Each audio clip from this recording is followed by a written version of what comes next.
Hello friends, हमारे YouTube channel RTC lecture में आपका स्वागत है। आज हम इस वीडियो में क्लास 10th का मॉडल सेट टर्म 2 मैथ का सेट 1 का सेक्शन सी को कंप्लीट करेंगे। हम पिछले वीडियो में सेक्शन बी को कंप्लीट किए थे। आज हम इस वीडियो में सेक्शन सी को कंप्लीट करेंगे। जो हमारे पास सेक्शन सी है उसका जो 15 नंबर क्वेश्चन है उसमें लिखा है कि 7 मीटर ऊंचे भवन के शिखर से केबल टावर के शिखर का उन्नयन कोण 60 डिग्री है और इसके पास का अनुमान कोण 45 डिग्री है। टावर की ऊंचाई ज्ञात कीजिए। बहुत ही आसान क्वेश्चन है, वीडियो को ध्यान से देखिए। सिंपल सी बात, यहाँ पर क्या बोला गया कि 7 मीटर ऊंचा क्या हमारा एक भवन है, तो हम यहाँ पर एक 7 मीटर ऊंचा एक भवन बना लेते हैं। ठीक है, ये हमारा 7 मीटर ऊंचा क्या है, भवन है। ठीक है, आगे क्या बोला गया, भवन के शिखर से एक केबल टावर, यानी इस भवन के शिखर से एक केबल टावर, यानी यहाँ पर हमारा एक केबल टावर है। चलिए इसका हम यहाँ पर नाम लिख देते हैं केबल टावर। केबल टावर, ठीक है। केबल टावर का उन्नयन कोण 60 डिग्री, तो उन्नयन कोण बोला है तो जाहिर सी बात है कि ऊपर की ओर देखेगा, मतलब यहाँ पर होगा 60 डिग्री। अनुमान को उन्नयन कोण कितना हो गया, 60 डिग्री। और इसके पाद का अनुमान कोण, मतलब ये हमारा पाद है यानी जमीन हो गया, तो यहाँ से लेकर इसका पाद का अनुमान कोण बोला गया है। तो अनुमान कोण हमेशा नीचे से, अगर मान लो कि यहाँ पर कोई अगर मनुष्य अगर नीचे की ओर देखेगा तो अनुमान कोण यहाँ पर बनेगा, यहाँ पर कितना डिग्री बोला है, 45 डिग्री। चलिए ये हमारा हो गया जमीन हो गया, है ना। फिर से क्वेश्चन को हम यहाँ पर देख लेते हैं। 7 मीटर ऊंचा एक भवन है, 7 मीटर ऊंचा हमारा एक भवन लिख दिए। उसके बाद क्या बोला गया कि भवन के शिखर से, ये भवन का पाद बिंदु हो गया और ये भवन का शिखर हो गया, तो भवन के शिखर से केबल टावर के शिखर, तो ये केबल टावर हो गया, इसका शिखर का उन्नयन कोण कितना डिग्री बोला गया, 60 डिग्री बोला है ना। उन्नयन कोण बोलेगा तो ऊपर की ओर जाएगा, है ना, मतलब नजर को उठा के देखेगा। और क्या बोला गया है, और इसके पाद का, मतलब यही केबल टावर के पहले शिखर बोला था, अब क्या बोल रहा है, पाद बोल रहा। अनुमान कोण कितना है, 45 डिग्री। अनुमान कोण के लिए वो नजर को नीचे करेगा, है, नीचे करके देखेगा, 45 डिग्री। हमको क्या ज्ञात करना है, टावर की ऊंचाई ज्ञात करना है। बहुत ईजी है। सबसे पहले यहाँ पर लिखेंगे हल। माना ये जो 7 मीटर, इसका सबसे पहले नाम देते ए बी सी डी और ई। माना ए बी 7 मीटर ऊंचा एक भवन है। ठीक है, भवन हो गया। और ये जो ईसी है वो क्या है, केबल टावर है। ईसी एक केबल टावर है। इसे एक केबल टावर हमने बना दिया। अब आगे इसमें क्या करना है, हमें जो जो दिया गया वो हम यहाँ पर लिख लेंगे। ए ई ए डी, ये 60 डिग्री दिया, तो यहाँ पर लिखेंगे कोण ई ए डी बराबर 60 डिग्री। चलिए, और ये जो कोण दिया गया डी ए सी, कोण D A C, D A सी ये बराबर हो जाएगा किसका, इसका हो जाएगा 45 डिग्री का। कहाँ से होगा, एकांतर अंतर कोण। एकांतर अंतर कोण हम जानते हैं कि दो जब समांतर रेखा होगा, एक तिर्यक रेखा प्रतिच्छेद करेगा, तो ये कोण इस कोण के बराबर होगा एकांतर अंतर कोण से। तो कोण ये जो हमारा डी ए सी है वो बराबर होगा कोण ए सी बी का। कोण ए सी बी का बराबर कितना है, 45 डिग्री। कहाँ से, तो आप यहाँ पर लिख सकते हैं एकांतर अंतः कोण से। ठीक है, अब इतना करने के बाद यहाँ पर हमको ये पता चल रहा है कि ये BC जितना होगा उतना ही बराबर हमारा AD होगा, और AB जितना बराबर होगा उतना ही हमारा क्या हो जाएगा, हमारे पास CD हो गया, है ना। तो अगर AB 7 मीटर है तो AB कितना हो जाएगा, 7 मीटर हो जाएगा, है ना। आप यहाँ पर लिख सकते हैं एक लाइन, ताकि हमको ज्यादा, AB बराबर क्या हो जाएगा हमारा DC बराबर कितना, 7 मीटर, और BC जो है वो बराबर किसका हो जाएगा, AD का। अब हमें क्या ज्ञात करना है, इस केबल टावर, तो हमको इतना दूर तक ज्ञात हो चुका है, हमको इतना दूर ही ज्ञात करना है ना।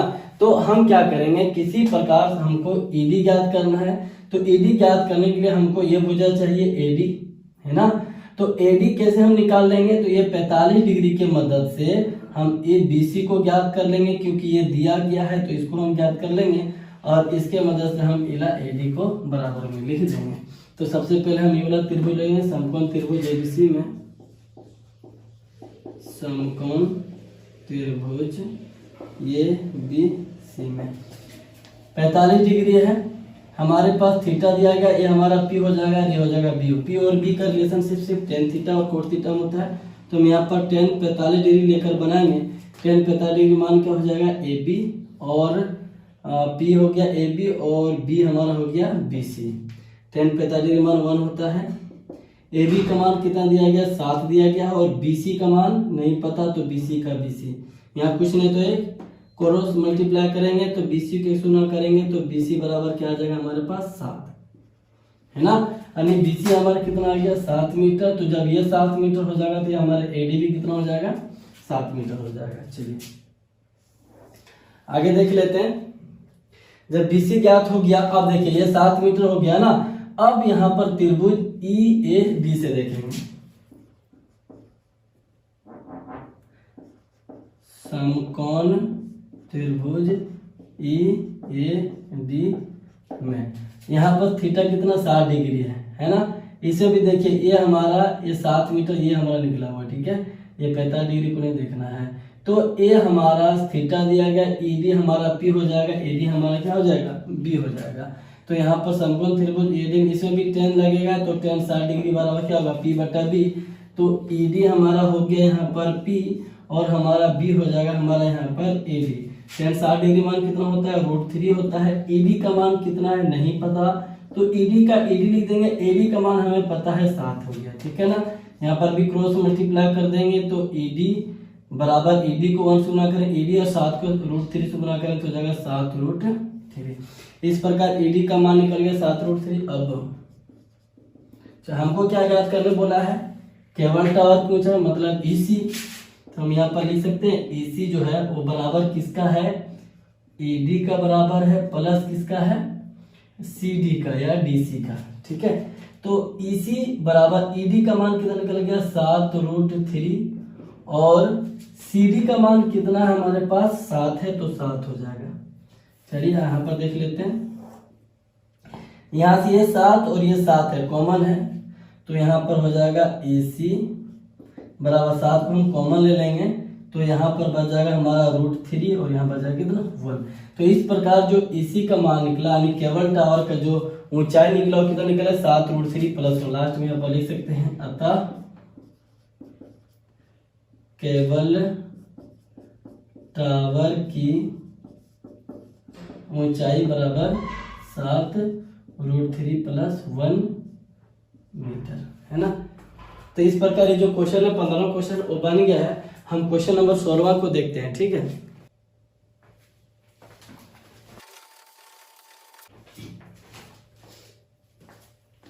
हमारे पास जो क्वेश्चन नंबर 16वां है कि एक खिलौने की त्रिज्या 3.5 सेंटीमीटर वाले एक शंकु के आकार का है जो उसी त्रिज्या वाले अर्धगोले पर अध्यारोपित है, ठीक है। तो इसका क्वेश्चन नहीं लिखकर हम डायरेक्ट इसका सोल्यूशन करते हैं, क्योंकि क्वेश्चन लिखने में बहुत समय लग जाता है ना।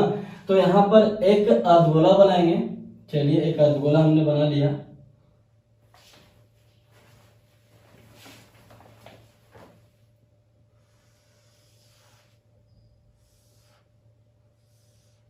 ठीक है।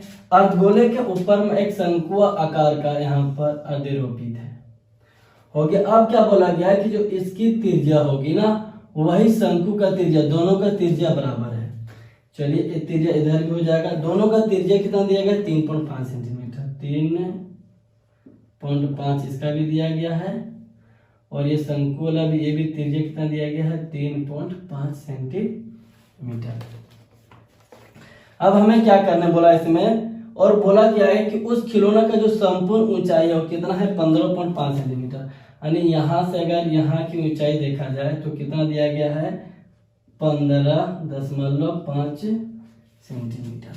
तो देखिए अगर ये 15.5 में ये तो त्रिज्या हो गया, तो अर्ध गोले का अगर हम त्रिज्या हटा दें तो सिर्फ ये वाला h बच जाएगा और ये वाला h कितना होगा, तो 15.5 में अगर हम इतना घटा देंगे 3.5 का तो इसका h बच जाएगा 12 सेंटीमीटर। कितना बच जाएगा? 12 सेंटीमीटर। तो हमारा जो शंकु का h है वो ज्ञात हो गया 12 सेंटीमीटर। ये तो त्रिज्या ही दिया गया r बराबर 3.5 सेंटीमीटर और शंकु का भी त्रिज्या वही है। ज्ञात क्या करने बोला हमको? इस खिलौने का संपूर्ण पृष्ठीय क्षेत्रफल ज्ञात कीजिए। खिलौने का हमको कुल पृष्ठीय क्षेत्रफल ज्ञात करना है। जो जो दिया गया इसको सबसे पहले हम यहाँ पर लिखेंगे। हल दिया है। क्वेश्चन नंबर हमारा 16 बन रहा है, तो हम यहाँ पर 16वां क्वेश्चन को सॉल्व कर रहे हैं। ठीक है, दिया है अर्धगोले का त्रिज्या, अर्धगोले का त्रिज्या बराबर शंकु का त्रिज्या बराबर कितना है? 3.5 सेंटीमीटर। ठीक है, खिलौने की कुल ऊंचाई कितना दिया गया? खिलौने की संपूर्ण ऊंचाई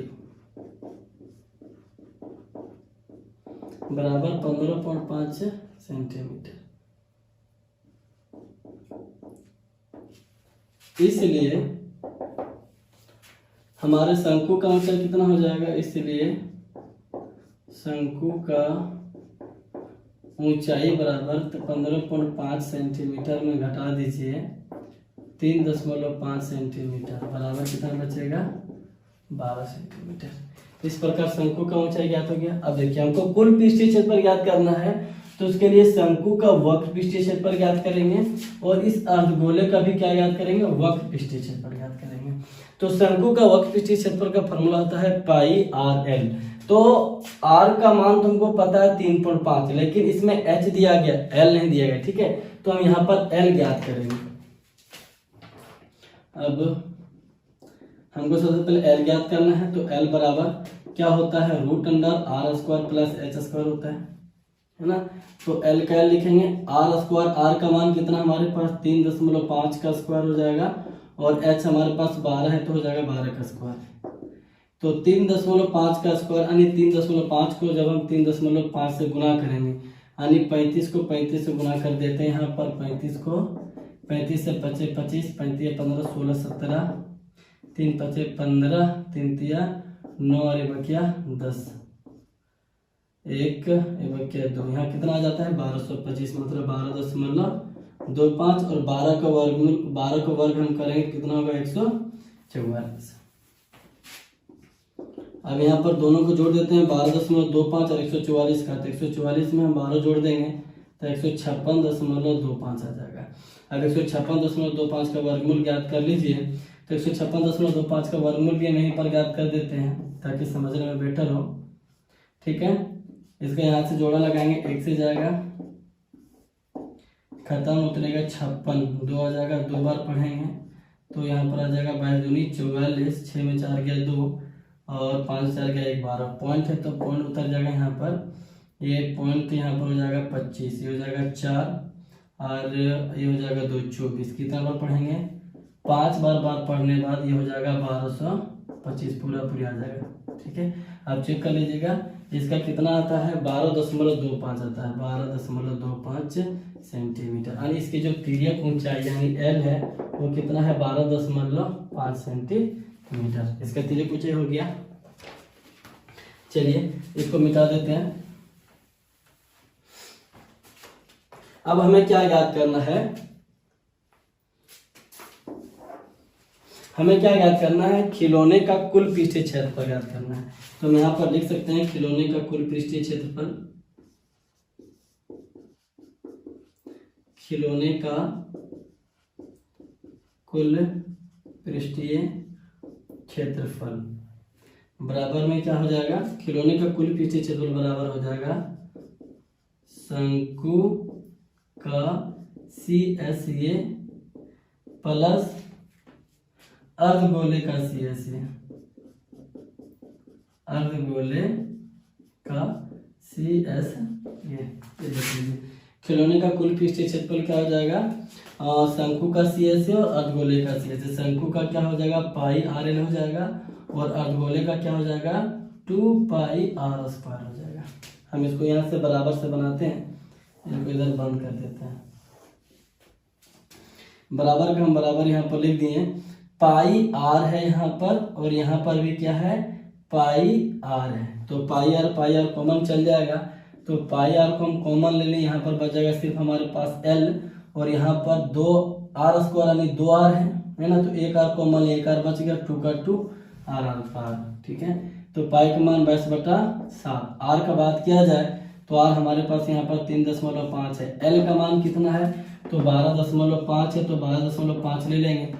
2 गुने R का मान हमारे पास यहाँ पर 3.5 है। ये 3.5 दो बार में कट जाएगा, बचेगा 2 1 2 2 11 11 बच जाएगा यहाँ पर। और यहाँ बच जाएगा 12.5 प्लस ये 3.5 को जब हम 2 से गुना करेंगे तो 7 आ जाएगा। तो 12.5 और 7 हम जोड़ देंगे तो यहाँ पर हो जाएगा 19.5। 11 को 19.5 से गुना कर देते हैं तो 11 × 5 = 55, 11 × 99, 99 100 1 2 3 4। ठीक है, 11 के 11 और 10 21, 214.5 सेंटीमीटर स्क्वायर इसका आंसर आ जाता है ना। तो ये जो क्वेश्चन नंबर 16 है वो सॉल्व हो गया है। ठीक है, अब हम क्वेश्चन नंबर 17 को देखेंगे। क्वेश्चन नंबर 17 में क्या बोला गया, सेम है कि एक ठोस एक अर्धगोले पर एक खड़े एक शंकु के आकार है जिनकी त्रिज्या 1 सेंटीमीटर है तथा शंकु की ऊंचाई उसकी त्रिज्या के बराबर। इस ठोस का आयतन पाई के पदों में ज्ञात करना, यानी पाई का मान को हमें नहीं रखना है।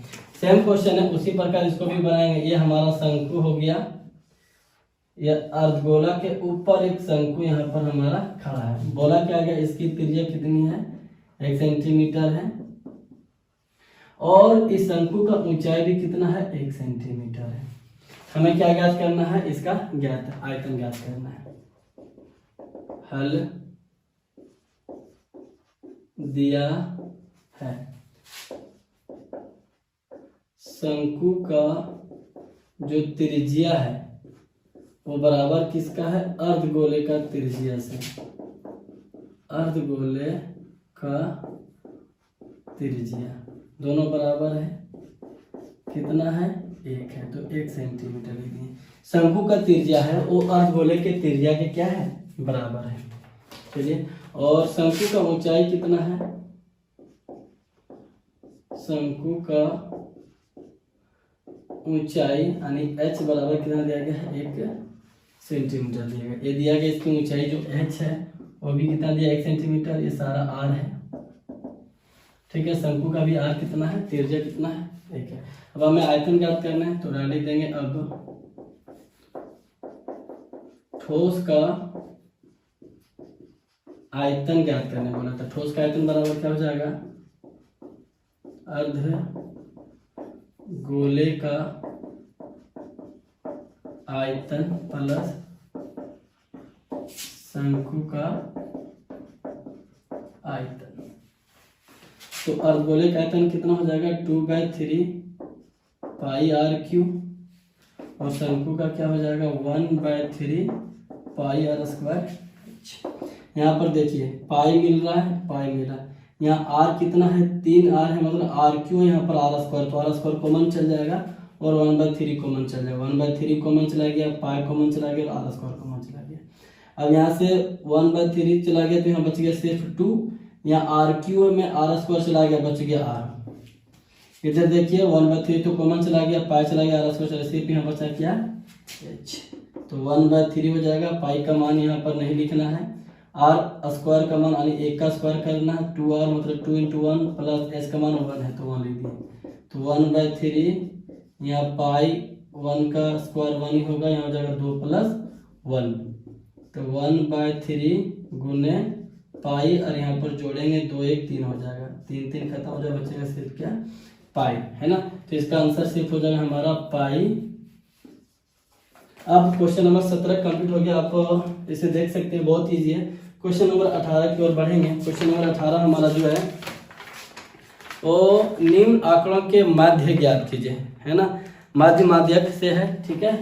तो 18 हमारा माध्य ज्ञात करने बोला, 19 हमारा क्या माध्य ज्ञात करने बोला है। तो चलिए उसको भी ज्ञात कर लेते हैं।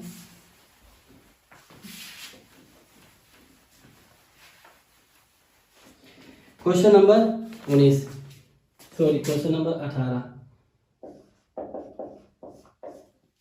हमारा वर्ग अंतराल दिया गया है, वर्ग अंतराल,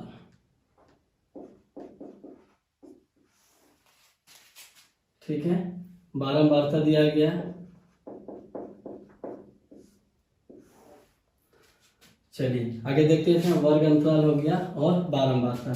वर्ग अंतराल हमारा 0 से 10 दिया गया है, इसकी बारंबारता हमारा 5 दिया गया। फिर क्या है, 10 से 20 है, इसकी बारंबारता हमें 8 दिया गया। फिर 20 से 30 है, इसकी बारंबारता हमें कितना दिया गया है, 10 दिया गया है। और 30 से 40 है, इसकी बारंबारता हमें कितना दिया गया है, 3। और फिर 40 से 50 है, इसकी बारंबारता हमें दिया गया है 8। और 50 से 60 है, इसकी बारंबारता हमें दिया गया है 6।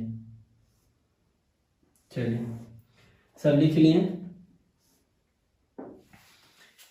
5 8 ये हमारा एफ है, ठीक है ना, एफ आई कर दो जैसे करना है। अब हमें क्या ज्ञात करना है, देखिए सबसे पहले माध्य बराबर हम यहाँ पर फॉर्मूला लिख देते हैं। माध्य बराबर होता है सिग्मा एफ आई एक्स आई बटा सिग्मा एफ आई, मतलब सिग्मा मतलब समझिए कि योग होता है, जोड़ होता है। तो सिग्मा एफ आई मतलब यही, एफ को अगर हम यहाँ पर जोड़ देंगे तो सिग्मा एफ आई आ जाएगा। जोड़ देते हैं, 8 5 13 हो गया, 13 10 27, 27 और 3 26, 26 और 14 हो जाएगा। यहाँ पर हमारा कुल मिला के 40 आ जाएगा। देखिए 8 6 14, 14 और 3 17, 17 और 10 27, 27 और 5 32, 32 और 8 40। ये हमारा सिग्मा एफ आई आ गया 40। अब हमें देखिए क्या चाहिए, सिग्मा एफ आई और एक्स आई। तो एक्स आई क्या होता है, वर्ग चिन्ह होता है। तो वर्ग चिन्ह हम यहाँ पर ज्ञात कर लेंगे, वर्ग चिन्ह, वर्ग चिन्ह को एक्स आई से डिनोट करते हैं। चलिए बहुत इजी निकालना है। वर्ग चिन्ह क्या किया जाता है कि इस फर्स्ट और लास्ट को जोड़ते हैं, उसे 2 से क्या कर देते हैं, डिवाइड कर देते हैं। तो 0 10 10 को आधा करेंगे हो जाएगा 5, 10 20 के बीच में क्या जाता है 15, है ना। और 20 और 30 के बीच में क्या जाता है 25, और 30 और 40 के बीच में 35, 40 से 50 के बीच में 45, और 50 से 60 के बीच में हो जाएगा हमारा 55। हमारा वर्ग चिन्ह ज्ञात हो गया, मतलब एक्स आई ज्ञात हो गया। अब हमको क्या करना है, एफ आई तो हमको पता चल गया 40 है, लेकिन एफ आई एक्स आई मतलब ये एफ आई और एक्स आई को क्या करना है, गुना करके यहाँ पर लिखना है। इसको भी लिख देते हैं, यहाँ पर हो जाएगा एफ आई एक्स आई, ठीक है। 5 को 5 से गुना करेंगे 25 25, 15 8 गुना करेंगे 15 8 20 120, 25 को 10 से गुना करेंगे तो हो जाएगा 250, और 35 को जब हम 3 से गुना करेंगे 3 25 15, 3 तिया 9 बकिया 10, 105। इसको गुना करते हैं 8 25 40 के 0, 8 चौके 32, अच्छा 360, 5 छके 30 के 0, 30 के 0 हो जाएगा, 5 छके 30 और 3 हो जाएगा हमारे पास 33। यहाँ पर जो हमारा रहेगा वो रहेगा सिग्मा एफ आई और एक्स आई रहेगा, ठीक है। तो जोड़ देते हैं, 5 और 5 10 के 0 हो जाएगा, यहाँ पर 2 2 4 4 5 9, 9 6 15 15 16 17 18 और बकिया 19 के 9 हो जाएगा, 3 3 6 7 8 9 10 और बकिया 11, कितना आ गया 1190 आ गया। अब यहाँ पर देखिए अब इजी से बन जाएगा, सिग्मा एफ आई एक्स आई कितना निकल गया 1190, तो यहाँ पर देंगे 1190, और जो सिग्मा एफ आई कितना है 40 है, तो 0 से 0 खत्म हो जाएगा, डिवाइड कर देते हैं। यहाँ पर 4 दूनी 8 बच जाएगा 3, और हो जाएगा पर 9 29, तो हो जाएगा 39, तो चलिए ठीक 32, 4 9 36 हो जाएगा, बचेगा 3, तो पॉइंट देंगे तो हो जाएगा 30 4 7 28, और फिर यहाँ पर 4 5 20, 29.75 इसका ये आंसर हो जाएगा, ठीक है। इस प्रकार जो क्वेश्चन नंबर 18 था वो कंप्लीट हो गया। अब लास्ट क्वेश्चन बचा गया क्वेश्चन नंबर 19, ठीक है। इसको ध्यान से देखिए, माध्यक है, माध्यक निकालना हल्का सा डिफिकल्ट होता है, फिर भी उतना भी डिफिकल्ट नहीं होता है। चलिए इसको भी देख लेते हैं।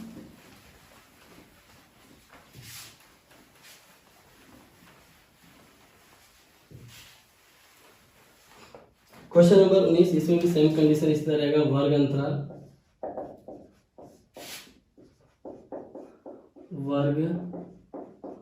अंतराल, ठीक है। और उसके बाद हर जगह बारंबारता,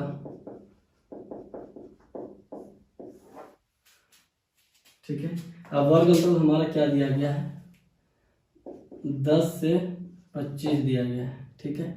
इसकी बारंबारता कितना है, 2। दूसरा क्या है हमारे पास, 25 से 40, 25 से 40 की बारंबारता कितनी है, 3।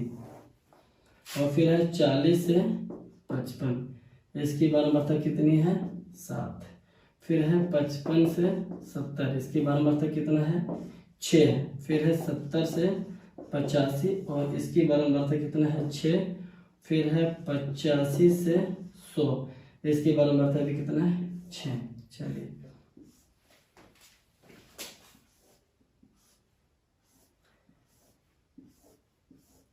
इसमें एक चीज जरूरी होता है हमारा संचयी बारंबारता का, ठीक है, क्योंकि इसका जो फॉर्मूला होता है माध्यक बराबर, वो कुछ इस प्रकार होता है, ठीक है ना।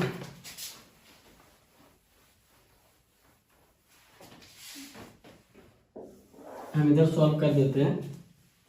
होता है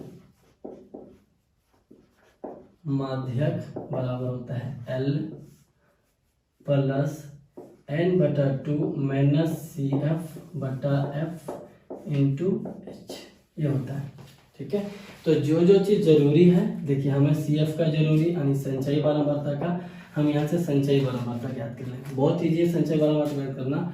ये 2 का 2 लिखेंगे, जोड़ देना है, 2 और 3 5, नीचे वाला जोड़ देना, 5 7 12, 12 6 18, 18 6 24, 24 6 30, ठीक है। चलिए ये तो ज्ञात हो जाएगा। संचय बारंबारता भी हमको ज्ञात करेंगे, कैसे ज्ञात करेंगे, ध्यान से देखिए। सबसे पहले हमें क्या, यहाँ पर हमें सबसे माध्यक वर्ग ढूंढना सबसे ज्यादा इंपॉर्टेंट होता है। माध्यक वर्ग ढूंढने के लिए हम यहाँ पर n को देखें, a पर जो जोड़ते हैं यहाँ पर f को ना, ये यहाँ जोड़ने पर हमारा n आ जाता है, तो n को जोड़ेंगे 30 आएगा। यहाँ से देख सकते हैं कि जो संचयी बारंबारता की जो लास्ट वाला जो आएगा ना, वही यहाँ पर n आएगा। तो यहाँ n बराबर कितना हो गया, 30, इसलिए n/2 कितना हो जाएगा हमारा, 30/2 बराबर कितना आ जाएगा, 15।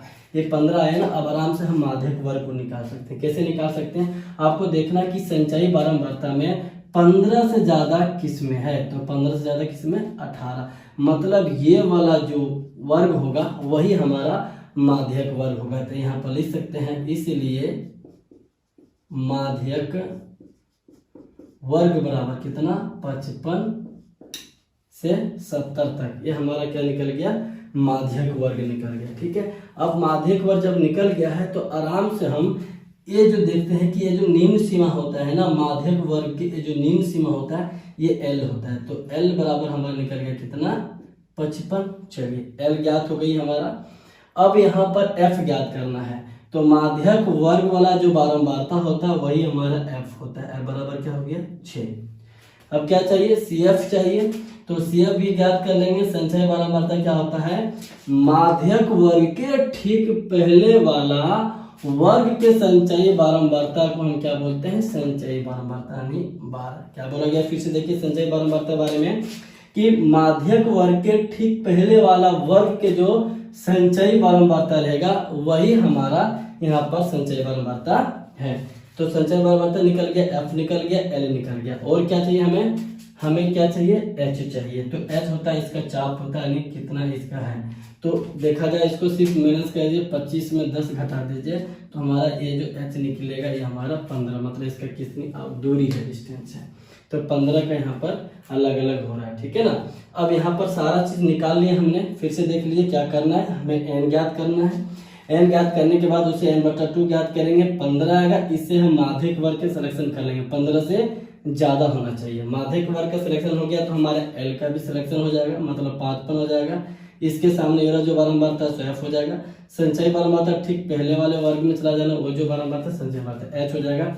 इसके बीच की दूरी, ठीक है, 15। अब आराम से हम माध्यक बराबर फॉर्मूला लगा सकते हैं। L हमारा हो गया 55 प्लस n/2, n/2 हमारे कितना आ गया, डायरेक्ट 15 लिख देंगे हमारे पास यहाँ 15।